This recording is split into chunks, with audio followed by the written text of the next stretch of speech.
Truthspresso episode 259. Face it, we all would rather sleep in this morning.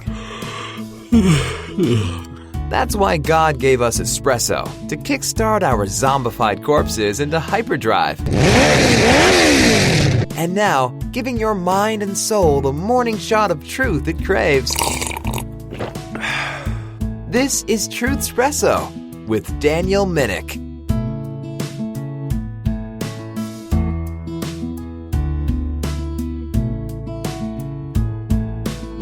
Hello there, friends, family, foes, and lurkers alike. This is your host, Daniel Minnick, for yet another episode of Truthspresso. And just as a heads up, my wife and I are going to have some fairly busy weekends for several weeks, so it depends what we're going to be able to do as far as being able to arrange the usual Monday episodes where we're both discussing a topic, where we've studied some notes together and stuff. And so, because this weekend, as I'm recording, we're going to be out of town doing some ministry stuff, I thought I would take an episode that I was originally going to do as part of my series that I'm doing on Truthspresso Express about the hardest verses in the Bible and just record that for this Monday episode. And so the series that I've been doing on Truthspresso Express for the hardest verses in the Bible comes from an article addressed to Christian writers. This is from faithwriters.com. And so we've talked about some of what this writer presented as some of the hardest verses in Scripture. Now, what I want to get to is what the writer considers the hardest verse in the Bible to discuss. And so that ought to make a very interesting episode. Let's tackle what someone opines as the hardest verse in the Bible, if you're going to address that, especially as a Christian writer. And of course, it doesn't matter if you're a Christian writer. It matters if you're a Christian. You need to be able to give answers and be able to at least try your best, if not to say that you don't know the answer, you'd get back, you'd study it. But let's tackle what this Christian writer considers the hardest verse in the Bible. So, what is the hardest verse in the Bible? At least according to some. That is Mark 13:32. So the Christian writer presents Mark 13:32, where Jesus says, "But of that day and that hour knoweth no man, no, not the angels which are in heaven, neither the Son, but the Father." So, yes, as we read this verse, it immediately brings some questions to our minds because we're thinking about who's saying it, and then we're thinking about, well, why would he say that the Son, referring to himself personally, does not know something? Because isn't the orthodox position of Christianity, historically speaking, the doctrine of the Trinity? And if the doctrine of the Trinity is true, then also Jesus Christ is God incarnate, the Son of God, or God the Son, who took on flesh. And if he's God the Son, why would he not know something here? Why would he not know the timing of his second coming? Now, there have been solutions and explanations and commentaries proposed in this verse, and so I want to get to those and then consider which one, or possibly even which two, would be considered the best explanations.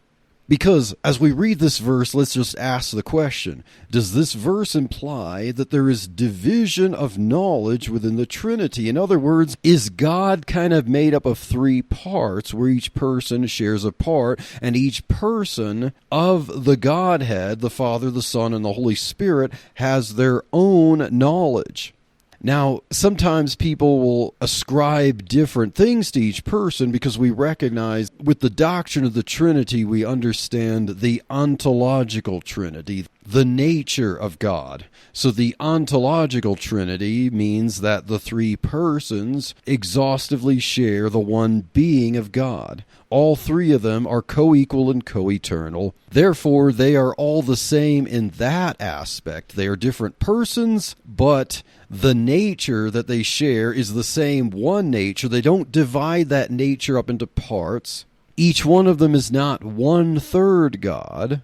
But yet there are three distinct persons. It's not one person putting on three different masks like the modalists would teach. So that the doctrine of the Trinity, what we call the ontological Trinity, is to understand that God is one nature, one being, and three persons. And each of these persons are co-equal, co-eternal. They all share the entire nature. They don't share it as in parts. Each one of them possesses the entire nature as his nature. So if Jesus is saying that the Son doesn't know something, namely the timing of his second coming, then is divine knowledge something that you would divide up between the persons? Maybe knowledge resides in the person and not in the nature. We'll get to that a little bit here, but it makes us ask the question, does each person know different things as being a distinct person, or do they share the knowledge such that the knowledge is a component of the nature? Or we could ask the question, are we wrong about Jesus being God, such that the Arians, the Jehovah's Witnesses of today, or the Socinians, those who believe that Jesus was just a human being whose conscious existence began at his conception in the womb of Mary, that ontologically he's just a human. Are either of them right that Jesus is not God? That's how we explain how Jesus could not know something, because he's not omniscient. He doesn't know all things that are knowable, or all things that God would know. Another proposed explanation is maybe Jesus lost some of his divine attributes or some of his knowledge via the incarnation. Maybe Jesus was eternally God, but then via the incarnation, he, by humbling himself, as we see in Philippians chapter 2, it uses the word kenosis, ekenosen. When he emptied himself, did he empty himself of some of his divine attributes, such as divine knowledge? And yeah, I know people who believe this, and we'd call this kenoticism, or the kenotic theory, or the kenosis theory. This ultimately results in some form of monophysitism, or one nature, that Jesus didn't really have two complete natures, divine and human, but that he had one nature. It's kind of like a human nature and a divine nature mixed together. Now, some canonicists might just try to say, well, I believe he has two natures, but the divine nature that he possessed, because the incarnation would force it on him, he had to kind of reduce his divine nature to do so. Or somehow he had to give up the possession of certain divine attributes. But then that raises the question, if you believe the doctrine of the Trinity and you believe in the nature of God, that it's ultimate, and that God the Father, God the Son, God the Holy Spirit, all three persons share the one nature, then what happens to the other persons if the Son could somehow give up certain divine attributes? Are we really talking about the full nature, or are we back to a tripartite God? Canonicism has its own problems, because then it seems to divide up the nature of God, or to make Jesus into some kind of demigod or something like that. So we don't want to compromise the Orthodox doctrine of the Trinity, or the incarnation, what we call the hypostatic union, that Jesus Christ is one person with two full natures, as the Creed of Chalcedon says that they're not reduced, not intermixed, and so on like that. So what are some proposed solutions that at least attempt to respect the doctrine of the Trinity and the doctrine of the incarnation? Well, the first solution is that the phrase "neither the Son" was added in Mark. Now, I'm not saying that this is an ideal solution. Of course, those of us who would believe that the scriptures that we have are the originals intact, that we don't have anything that was added into what we have or removed that's not attested in manuscripts. We need the manuscript evidence to show that we do indeed have God's word intact. The argument that neither the Son was added in Mark is that there's a parallel passage in Matthew 24:36. And Matthew 24:36 says, "But of that day and hour knoweth no man, no, not the angels of heaven, but my Father only." So it's communicating the same thing, that the Father is the one who alone knows, but it doesn't have the phrase, neither the Son.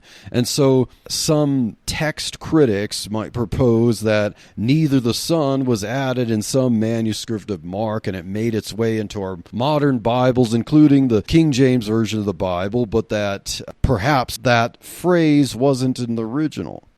However, there is no hard evidence that this is the case. It's merely speculation. Of the manuscript evidence that we have, we don't see anything that would in any way show us that somehow the phrase was added by having manuscripts that would have it not present in Mark. And so that's just really not a viable explanation. I've seen some commentators mention that argument, but say that it should be there, of course, and there's no evidence from manuscripts that it was added. And so, yes, we need to accept that the phrase neither the Son is indeed authentic and is originally and currently in Mark 13:32. So what about another argument about how to understand the verse given that the phrase neither the Son is present? Well, some tries to explain the verse that when it says that the Son doesn't know, that the word doesn't really mean what we would take it to mean at face value. So he's saying that the statement from Jesus is about proclaiming an event, not knowledge of the event.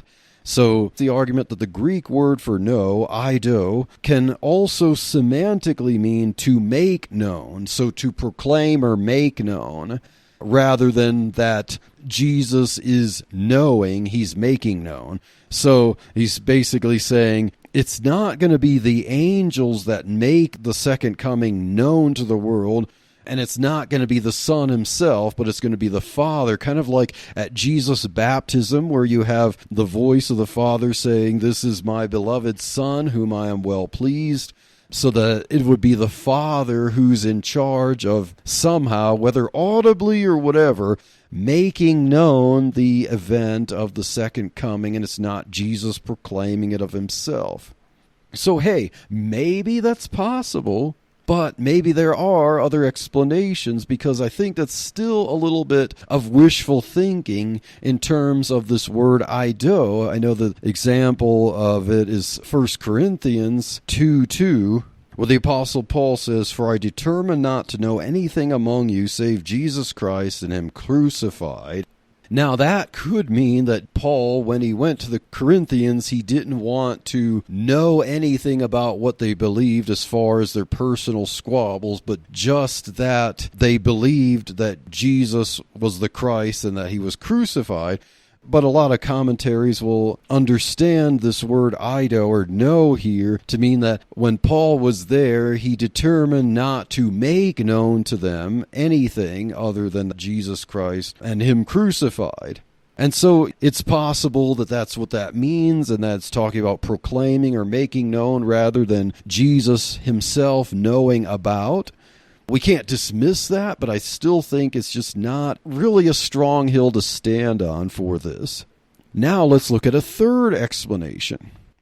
The third explanation has to do with the doctrine of the hypostatic union itself. And so we could get tripped up on really misthinking the incarnation. And sometimes we might be tempted to put on our Gnostic blinders and feel like Jesus was just God walking around in a body, and Jesus is pretending to act human, but he doesn't really have human limitations. He constantly has all this knowledge as the God-man, even as the human aspect, just knowing absolutely everything all the time. And so he's kind of just walking around talking with people and pretending to have human limitations. But we have to understand, when we think about the doctrine of the incarnation, the hypostatic union, that Jesus is one person with two full and distinct natures. And if he has those two natures, he has the fullness of each of them. Each of those natures are fully intact, and we recognize that the human nature itself has the limitations of a human being. And so we can understand from this verse, by thinking about the fullness of the doctrine of the incarnation, that Jesus, as pertaining to his humanity, might not know something. Now, you might be shocked hearing that, but hear me out as we really look into the doctrine of the hypostatic union, even look at other verses with which we might be familiar, and to think, well, if that's true, then this can also be true. So, a verse with which we all are familiar, and sometimes we can read this and we don't even think about what this could trigger for us, like Mark 13:32 does. So Luke 2:52 is often familiar when we read the Christmas story, and if we continue to read on down, we see that it says, "And Jesus increased in wisdom and stature and in favor with God and man." So when we read that, we think, okay, we just read about Jesus as a baby, his birth story and dedication and all that, and now we have a verse talking about, hey, Jesus grew up, of course. But, do we focus on it enough when we see that it says, and Jesus increased in wisdom? So not only did the human Jesus increase in stature, he grew up some, he also increased in wisdom. Now, how can that be if he's God? Well, just as any other human, which Jesus would be fully human if he's the God-man, one person with two full natures, the person of Jesus expressed through the human nature, that human would grow just as the human Jesus grows, also the human Jesus would be taught and acquire knowledge. We need to remember, Jesus became a carpenter, or, if you want to push that a little bit, stone cutter, whatever you believe about that. He didn't just start crafting things and cutting things as a baby. Or he didn't just say, yeah, I know how to do all this, even in my human nature. Jesus was taught how to do that. And Jesus increased in wisdom. We can't deny what Luke 2:52 says. So Jesus learned things as a child in school. He learned things. He studied the Tanakh, the Torah, the Navim, the Ketuvim, the Old Testament, the Hebrew Bible. Jesus studied that. Sure, he confounded the doctors. He was a wise child as the God-man, as the divine nature would be permitted according to the divine plan to influence the human nature of Jesus and reveal things to the human nature of Jesus. We can explain his wisdom that way, but the human nature still has to retain being the human nature and not be confounded with the divine nature, not be completely overtaken by the divine nature, so that Jesus is not feigning humanity. He really had human limitations, albeit without sin, of course. But just as he had human limitations that he had to walk around, he had to wash his feet, he had to grow up, he also increased in wisdom and knowledge. So if Jesus as God incarnate can increase in wisdom, as Luke 2:52 says, as man, as he was growing up, why can't he not know something like the timing of a particular event, such as the second coming, as man? My name is Andy Olson, and I want to tell you about Echo Zoe Radio. Echo Zoe Radio is a podcast outreach of Echo Zoe Ministries. Every month I find a knowledgeable guest to talk about an important and interesting topic that affects the church today. We carefully balance the discussions of positive, God-glorifying doctrines of Orthodox Christianity from a mostly Reformed point of view, with exposés of heresy, false teaching, and poor practice that goes on throughout the church today. You can find us at echozoe.com. That's ECHOZOE.com. Now, some things Jesus knew as an example of his divine nature that we could see in the gospel accounts. For instance, the end of John chapter 2 says that Jesus knew all men and that he knew what was in man. Also, John 6:64 says that Jesus knew from the beginning who would believe and who would betray him. And when Jesus asked Peter the third time in John chapter 21, do you love me? The whole agape phileo exchange there, or agapao phileo. Peter says, you know all things, you know I love you.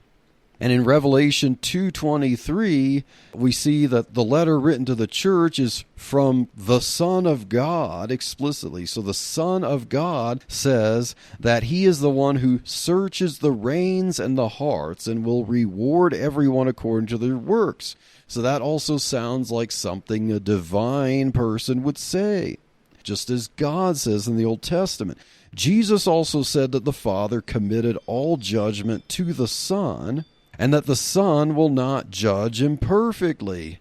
So in John chapter 5, Jesus says that the Father judges no one, but has committed all judgment to the Son. Well, the Son had better be perfect and knowledgeable and not let any misdeed go unpunished or unrewarded. And so the Father has committed all judgment to the Son, and the Father's not going to fail by committing it to a creature who could fail. And so Jesus, as the God-man, the Son of God incarnate, the Son of God, judges everyone perfectly, knows the thoughts and intents of the heart via the divine nature. So Jesus must know all works that everyone has done to reward accordingly, that via his divinity. Now let's ask the question as we're thinking about the two natures of Jesus. So where does knowledge reside? Is it the person who possesses the knowledge, or is it the nature that possesses the knowledge? Because we're talking about Jesus being one person with two natures. Now let's look at the human nature. Jesus had a full human nature. It wasn't compromised by him also possessing the full divine nature.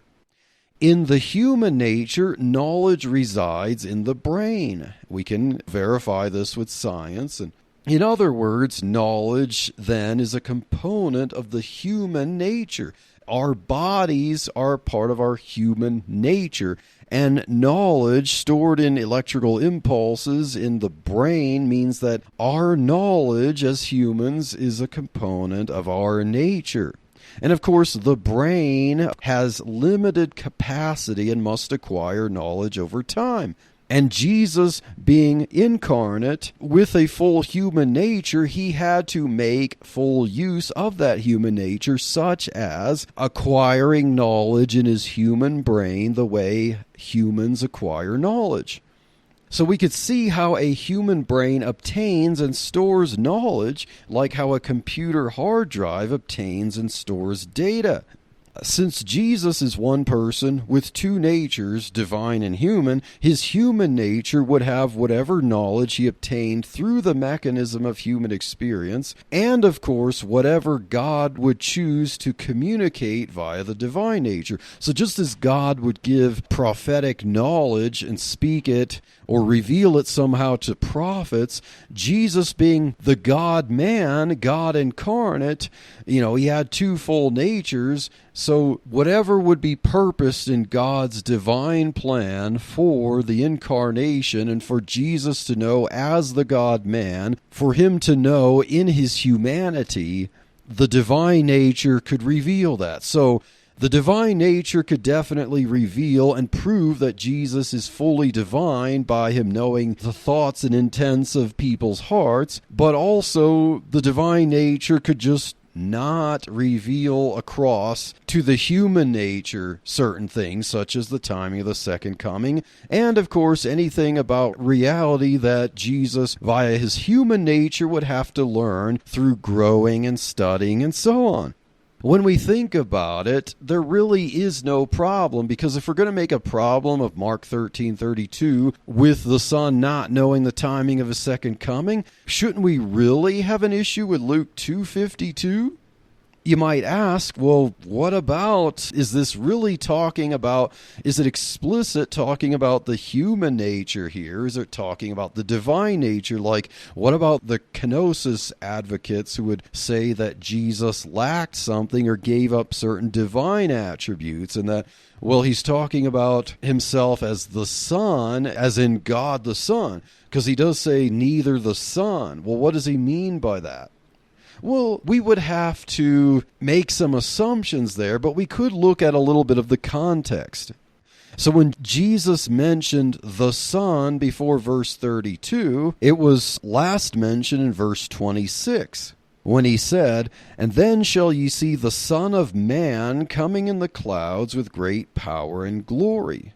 So he's talking about his second coming, but then he says, "Of that day and hour knows no man, nor not the angels in heaven, neither the Son, but the Father." Jesus' last mention of the Son refers to when he says the Son of Man. Now, not to incur the criticism of Dr. James White, who points out that Son of Man doesn't refer to his human nature and Son of God doesn't refer to his divine nature. I don't want to be criticized for that. That's not what I'm saying. Because the Son of Man is mentioned in Daniel chapter 7. He's definitely a divine figure who receives divine worship there. But I've explained that from what I can understand from Jesus' usage of these terms, my explanation of the titles Son of God and Son of Man are like this. Son of God emphasizes the fact that this human is also God. So when Jesus says Son of God of himself, he's saying, yes, I am human, but I'm also divine. And that the title Son of Man is a reference to the fact that, yes, as God, he is also fully man. Now, I did kind of address this topic a little bit, and I'll provide a link to it in the show notes. I talked about it in my superhero series that I did over a year ago, where I was asking the question, is Jesus like, and insert your favorite superhero here. So we had Superman and Batman and all kinds of cool superheroes to compare to wrong ideas about Jesus in church history. Now, in the 7th century, you had what was called the monothelite controversy, or monothelitism. Monothelitism, the 7th century heresy, asserted that the capacity of the will resides entirely in the person and not the nature, and that therefore Jesus would have one will. So the word mono meaning one and thelos meaning will. So monothelitism is the teaching that Jesus has one will, and the contention is that the will is a component of the person and not the nature. But then the Orthodox position, as expressed in Constantinople III, is called diothelitism, or two wills.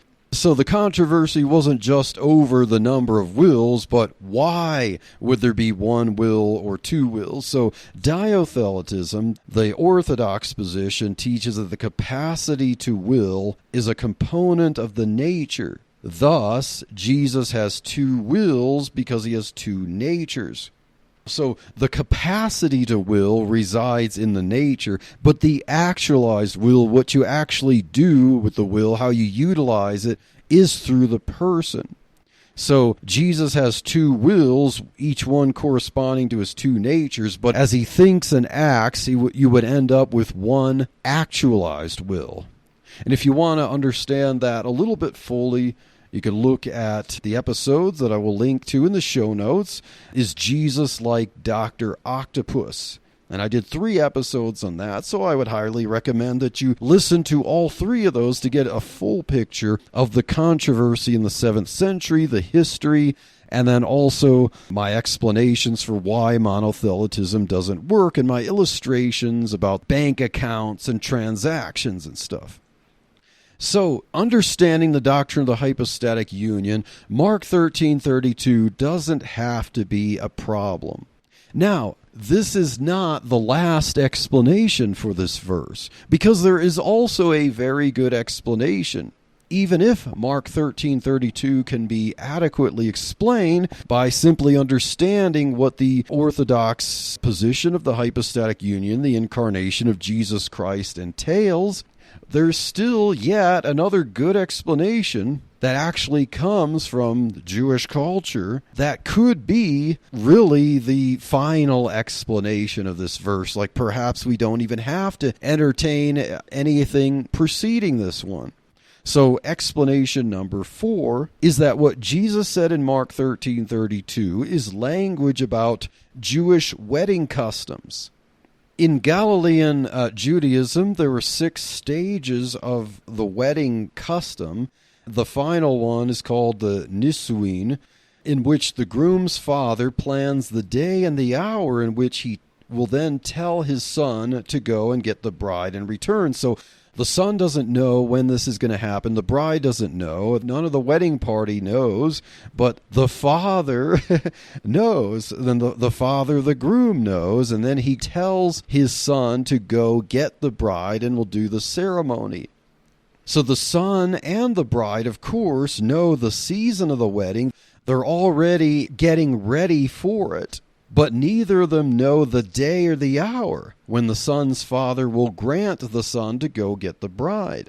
So this is likely the process of the wedding at Cana of Galilee, where Jesus did his first miracle. And he turned the water into wine, if you remember, in John chapter 2. So if this is what one of those weddings were, I think it's very likely the wedding feast would have lasted a week. It was a 7-day festival. And so on one of the days, Jesus was there at the wedding festival, and he turned the water into wine. And this was a Galilean wedding that would have had as a component the father telling the son to go get the bride. But we don't see wedding in particular mentioned, so why would this be an explanation in Mark 13 or Matthew 24? Well, Jesus in these chapters talk about things that can kind of allude to that. He talks about the time being near. He mentions summer is near. He also uses a phrase, it is nigh even at the doors. So he talks about things being near. He talks about getting ready, preparing. You don't know the day or the hour when these things will happen. Jesus talks about the parable of the fig tree. He talks about the Son of Man is like a man taking a far journey, left his house. He commanded the porter to watch. He says to his disciples, watch therefore, for you know not when the master of the house comes, at even or midnight or at the cock crowing in the morning, lest coming suddenly find you sleeping. He tells everyone to watch. And so this language, if he's not saying it's about wedding, it's the same type of awareness of the custom of a wedding. And so the language that Jesus says in this verse shows that he's alluding to the wedding custom, the wedding feast, the final phase of the wedding custom, the Nisuin. So I'd like to also play a little clip that I had from episode 200 of Truthspresso. This is where I interviewed Andrew Rappaport, the head of Striving for Eternity Ministries and the Christian podcast community, of which Truthspresso is a member podcast. And he explained this viewpoint when he was participating in a conference with Dr. James White. And so after the conference, they talked about things, and Andrew Rappaport presented this to Dr. James White, and he told me about that on this episode of Truthspresso. So I'd like to play that clip for you. And then when you encounter in your ministry some, like maybe Jewish scholars who would challenge you on the interpretation of some things. That happened this weekend over lunch. So we got into a discussion. I don't know if you know Dr. James White, but yes. So we were at a pastor's house. We're sitting down, and he had just done a debate on not really King James, but Textus Receptus, which is what the King James is based on. And we're at the pastor's house. The pastor's asking him questions. And one of the things he brought up is out of Matthew, and it's also in Mark, where Jesus says, no man knows the day or the hour, only the Father knows. And we were getting into the discussion there, and there were some other things going on that were being discussed as far as theology and the simplicity of God, things like that. And we're discussing this, and he brings up this passage, and he's making the emphasis on the word only. And so I said, I have a little bit of a different take on that. And so Dr. White, being funny as he could be, just turns and says, okay, what heresy do you have for us? And so I just explained to him that, hearing that passage growing up, I knew it as an idiom for marriage. That it was when a father would tell the son to go get your bride, the son doesn't know the day or the hour he's getting married, only the father knows. That's the idea of it. So you live as if every moment is that time. And so I grew up with hearing the idiom, and I read it as an idiom. And Dr. White, I guess, looked at it And was like, I was expecting him to give some argument back, and he just looked and was like, well, I never heard that before. And it was like, he asked, well, how can you date? And I don't know the history. I don't know where the origin, like how far back does it date? And that's what he asked. I did try looking in the Talmud to see if I could find it there, but I can't find the origin of it, but I remember hearing it. And the idea of it is you live expectantly. I would think it goes back to sometime, first century or beyond, where this was part of the marriage, way marriages were done when they were arranged and whatnot. So, but we would still hear it sometimes today. So, we got into a discussion where my background did kind of help out maybe. Well, I hope that you have enjoyed this episode of Truthspresso, and I hope that this discussion of Mark 13:32 has been helpful, that if you've had any problems with that verse, that I'm not saying that we can't struggle with some of these verses, but we can also recognize that they're perfectly reasonable, orthodox, and historical and customary explanations of the challenges of these verses, and that so we don't have to be afraid of a verse like Mark 13:32, and if it is indeed the hardest verse in the Bible, well then we've got good things to look forward to. Perhaps we have given some good answers to the arguably most difficult verse in the Bible. And so stay tuned for the next episode of Truthspresso, and God bless.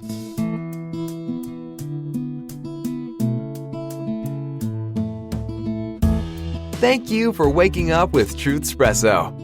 Good morning, and God bless your day. Hey friends, Daniel Minnick here again.